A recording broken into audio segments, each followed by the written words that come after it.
In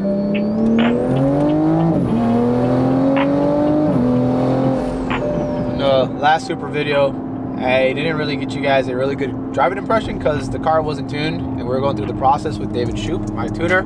Now we have the car fully dialed in for wastegate pressure, so we're only on like 17 pounds of boost. It is very saucy even at 17 pounds of boost. There's like minimal lag, it's very responsive, and it sounds amazing. Let's do a little second gear brake boost.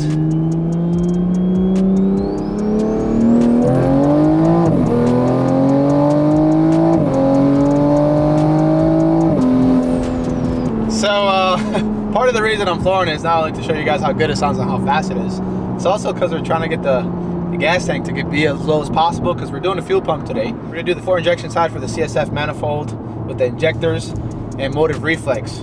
Plus we're probably going to do E85 tune, so kind of makes sense for all situations.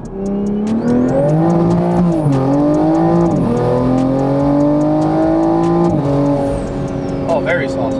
First of all, one thing I couldn't believe is that some of you guys do not like the turbo whistle sound from the T51 R mod, which makes no sense. Like, how can you not like the sound?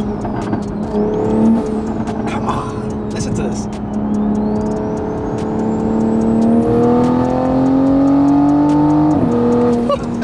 Sounds still good. I feel like I could never do a big turbo upgrade on any of my other cars or future cars without that mod. It doesn't get annoying. I've been driving the car for about a month now with this mod, and it just sounds amazing and it gets so much attention. A lot of car guys really like it.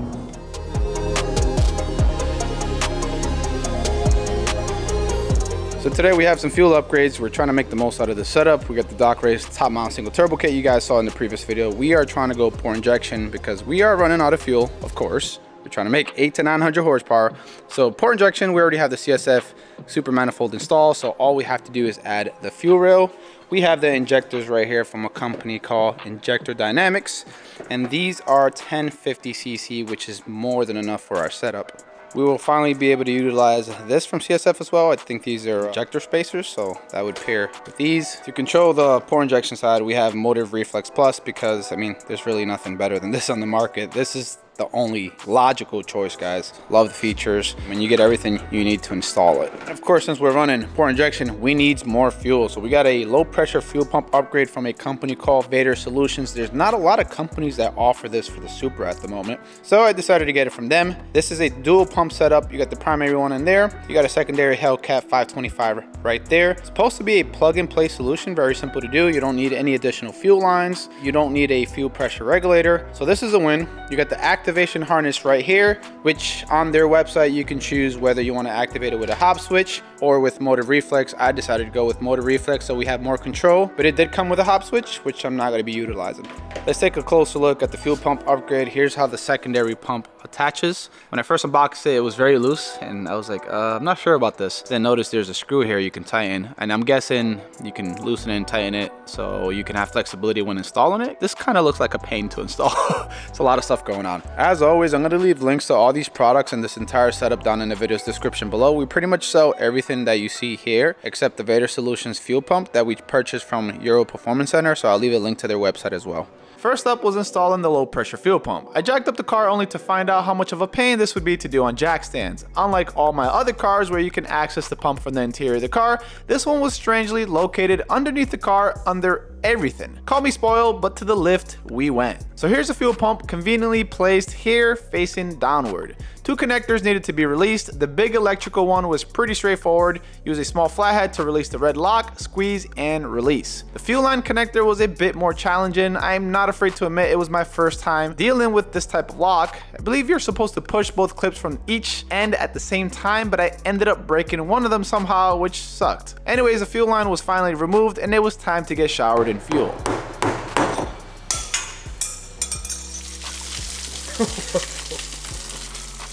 Removing the pump from its installed position takes patience, mainly because you really can't see what you're doing. Once you have it out, we had to just transfer the gasket ring to the upgraded pump and loosen the bracket so you can fit the unit through the opening. Then you can tighten the bracket once it's inside. Hands down, the part that takes the most patience is installing not just this pump, but any pump back in. Damn near took like 20 to 30 minutes just to figure out how it locks into place. That said, once it's locked in, it's pretty simple as everything goes back on how you first took it off.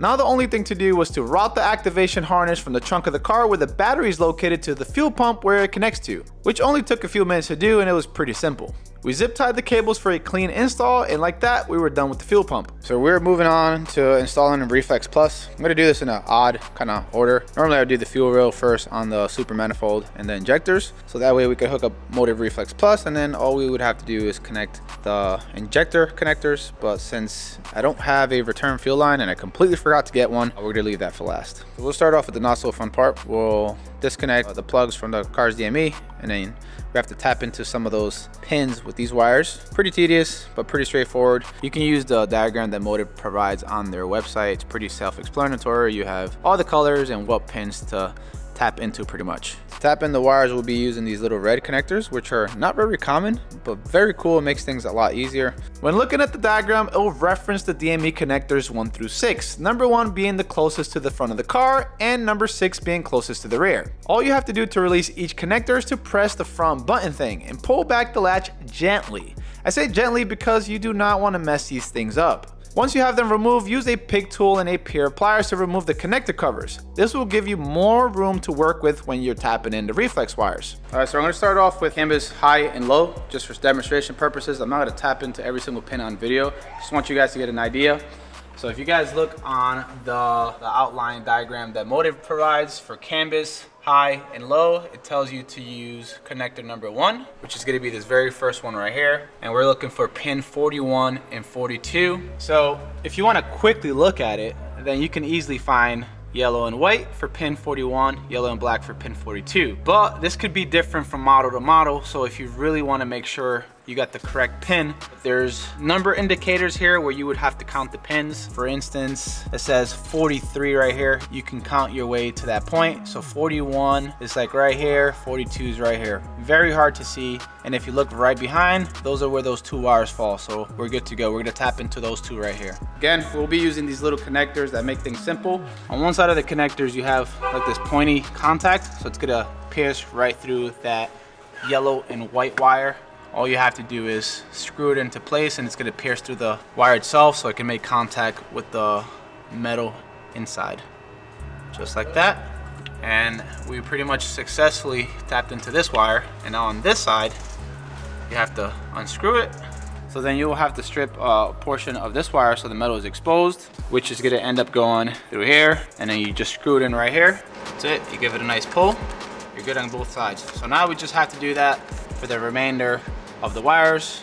Looks like a hot mess here, but the goal here is to test Motive Reflex with the laptop just to make sure that we tapped into everything correctly. Now I gotta go ahead and get all these plugs back into the DME. And this is where you wanna be very, very careful, because this is a common issue when people go plug in their DMEs, they bend the pins, and then now you're out of thousands of dollars. So make sure you do this the correct way, line them up correctly, and make sure you're very careful. So we got Motive Reflex hooked up. We got the USB cable connected there to the laptop.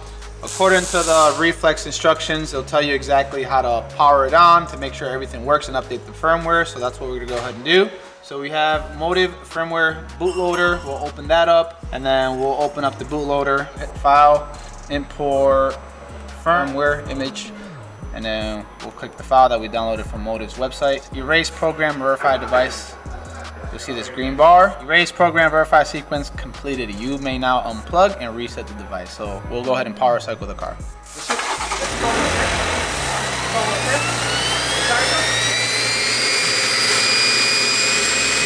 So we open up Tuner Pro, which is another app you're gonna have to download, and we can see all the parameters right here for cam, map, crank, RPM, all that good stuff. So we're good to go. We connected everything successfully. Now we just gotta get the feed line for the port injection in. Once we do that, we'll install a beginner's map for the port injection side that Motive essentially provides to you. And after that, we'll go ahead and start tuning the car and see how much power we can make.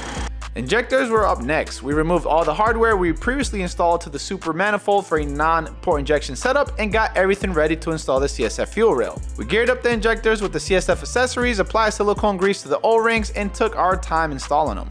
So since we did the low pressure upgrade, we lost pretty much all of the fuel, and we need to turn the car on. So we'll put some fuel. By the way, these from Home Depot, do not recommend them. Huge pain to use because you got to do the flap, then you got to do the push. And then once you do that, you gotta do the the push, there it is, then the tilt, and we still not pouring nothing. So this is how you use a Home Depot gas container. Take the piece off and use a funnel. Oh, hold on, let's straighten this out. There you go, that's how we do it. Peasants. So now that we know that Motive Reflex is reading the correct information and we have power to try to route all the wires in the Motive Reflex box into this corner instead of the one on that side, should be a lot easier. And then we'll see if we can get the first port injection tune onto the car so we can start running some logs. So I did the last few things off camera because it was very frustrating and very annoying. I even beat up my hands because there's just such little bit of room to work with. Anyways, we split the OEM fuel line. We still have the line that goes to the DI, and now we added PI. So we routed it back this way so we can't see it. Installs to the back side of the CSF fuel rail. Connected all the injectors with the plugs from the Motive kit. We're good to go. Now we just got to load up the startup map that Motive gives you, contact my tuner David Shoup, and start doing some logs. So quick note guys, if you guys purchase that low pressure fuel pump from Vader Solutions and you choose a Motive Reflex activation for that secondary pump, you're not gonna use the connector that it comes with, which I originally thought just plugs in place to this aux output from Motive, which is the one with the purple and red wire right here. That wasn't the case, kept popping a fuse. So I talked to Omar from Vader Solutions, he was very helpful. He said just cut the plug off and you'll utilize the green wire to connect to either the gray or white wire, depending on what your tuner tells you to do, and then the blue one ends up being unused. So we're doing logs right now on 93 octane. We're gonna get that tune out of the way first, and we'll do E85. There's been a lot of small logs in between off camera that I didn't show you guys because I've had a lot of issues, like a lot of troubleshooting issues with things that I've messed up and certain things that weren't hooked up correctly. Luckily, I have David Shoup, which is my tuner, that was able to help me diagnose a lot of those issues, and the team at MHD Tuning. Those guys are super helpful about looking at the logs and looking at pretty much all the parameters that I sent them. So, you know, if you guys ever mess around with the MHD platform, the team there always looks out for their customers and they're super helpful. We did a few 2500 to 4000 RPM logs, and now I got the okay from David to do 2500 to 6500 RPM, which is pretty much red line. So I think we're at 40% wastegate duty cycle, so we'll see what she got. And again, MHD, I'm using their platform to log everything. It's all flashing the car's DME, using all their parameters here, recording the logs and sending them over to David. We're using the MHD universal wireless adapter, so if you guys need that, you know where to get it, vehiclevirus.com. We'll leave a link down in the video's description.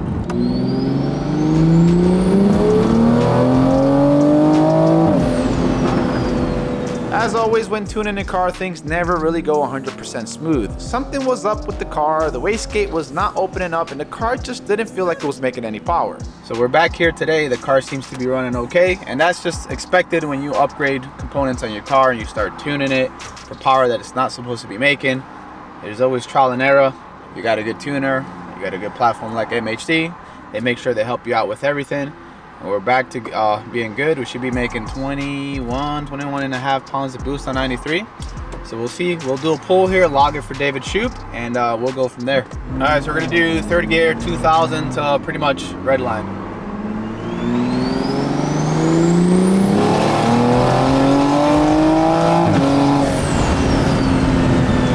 So I'm looking at the log. It looks like we peaked at around 20.9 pounds of boost, which is pretty decent for a 93 tune. I don't think we're gonna take it up too much on 93. Definitely on E85, which is next. Intake temperatures were about 111. It's pretty hot here in Orlando. I'll send this over to David and see what he says, and then we'll just go from there. So here's the scoop. We are flashing what might be the last revision for the 93 octane, so we can move on to E85. I want to show you how fast MHD flashes with their universal adapter that we sell on our website. Check this out. It just blows my mind every time. And done.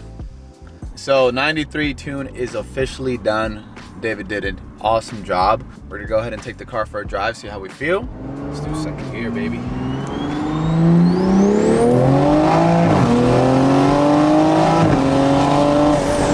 Oh, that's saucy. That's very saucy. I like it. Let's do the third gear.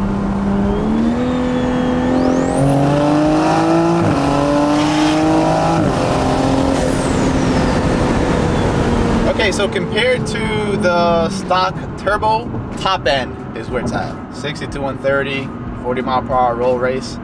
that top end is where it's at. The stock turbo normally runs out of breath up top. This one has less torque down low and it has more torque up top. This is what it feels like, at least from my buck dyno.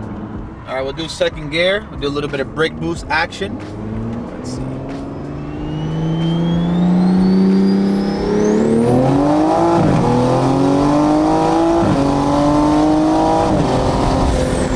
Oh yes. Oh yes. Me likey. That feels good. My butt dyno says 520, 530, maybe 550. That was very fast, and you're probably walking 99% of people on the roads.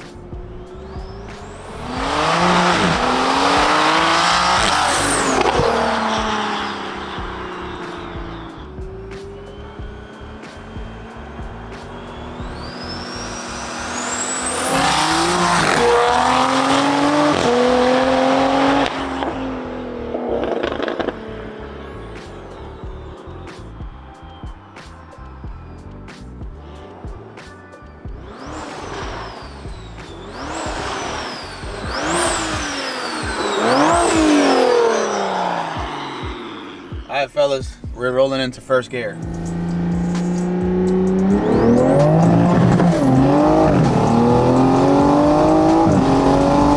Oh, yeah.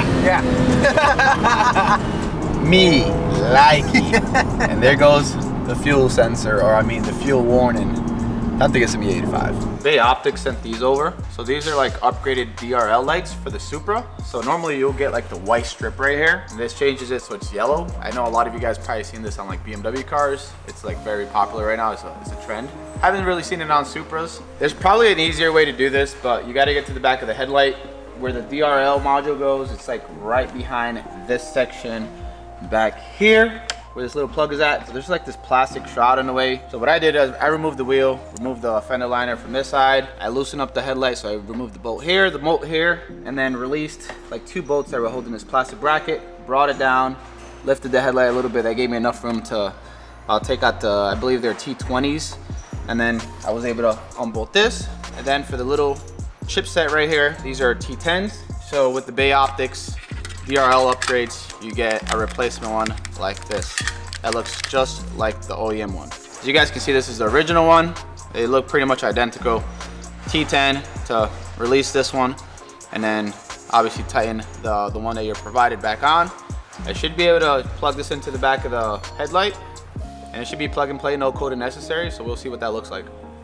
There you have it, guys. Jello. And here's what the other side looks like, which is in white. If you guys are interested in getting these DRLs, I will leave a link to Bay Optics website. You can also hit them up on Instagram. I know a lot of people like this look, but it's definitely a very cool look. And since this is technically a JDM car, there you go, JDM yellow, baby. So here's what it looks like with both sides changed to the yellow ones. And I gotta say, it looks a lot better now when it was just yellow on one side. But man, that looks pretty aggressive. Got some good old E85R. Time to get the Supra ready for some power. Peep the price on the E85, guys. Under $3. That's what I'm talking about. Huge difference compared to regular fuel. All right, just loading up the E85 tune on the DME. If you have flex fuel, then you don't really have to mess with motor reflex too much, but since I don't have a ethanol sensor at the moment, I kind of have to do it this way. All right, since this is the first E85 tune, we're gonna do a short pull, 2,500 to 4,000 RPM. Ooh, that pulls hard. At the moment, this car is so ridiculous, it's becoming nearly impossible to log on the road. 35 pounds of boost is where we're at right now.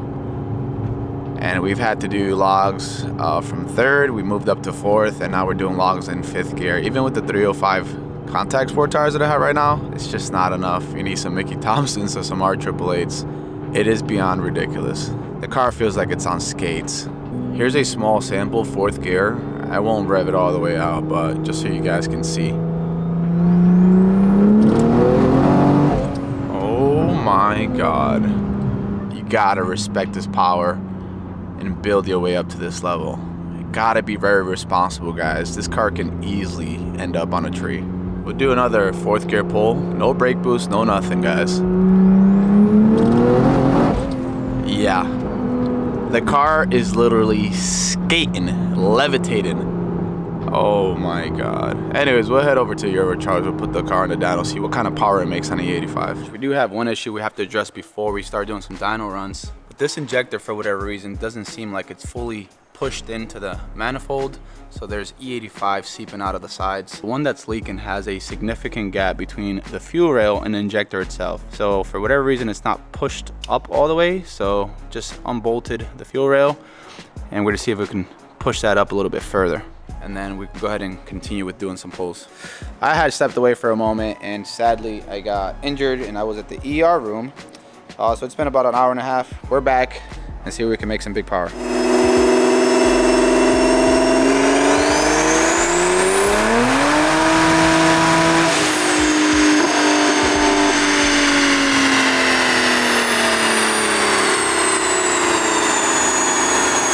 It's gonna be tough to get power numbers on this car because the tires, as you guys can see by the video footage, it was just spinning at the entire top end. Once that boost kicks in, it was just only spinning. So we're gonna see if we can do something to increase that traction.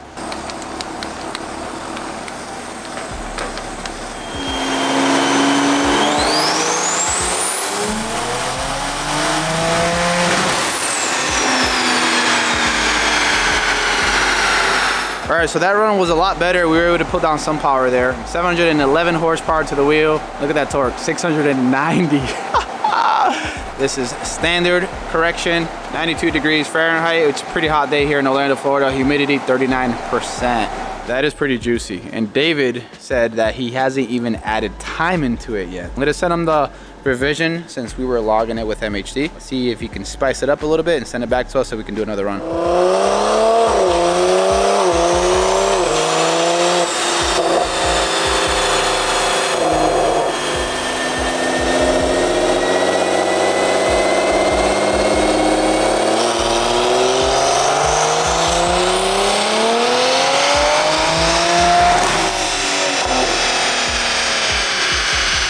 Just got an updated DME tune from David. He added 2 degrees of timing, so there should be some good stuff.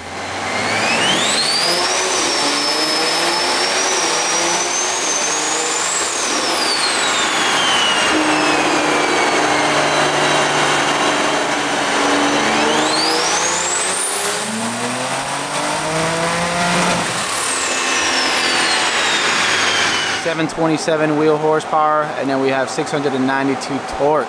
And here's what the graph looks like with the previous run that we did, which I don't think I showed you guys earlier, 712 and 682. This might actually be the last tune for the dyno. Yeah, things are about to get pretty saucy around here.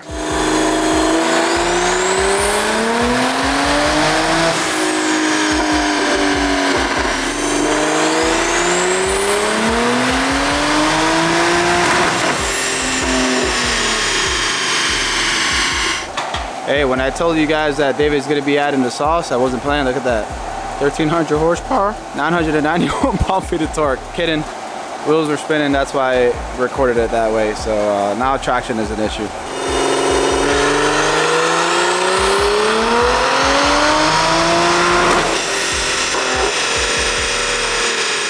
Well, there you have it, guys. My Supra made 727 horsepower and nearly 700 torque to the wheels. Very saucy. Do me a favor, if you enjoyed the video, make sure and hit the like button. It really does help out the channel, and make sure to subscribe for future videos. As always, thanks for watching. Till next time.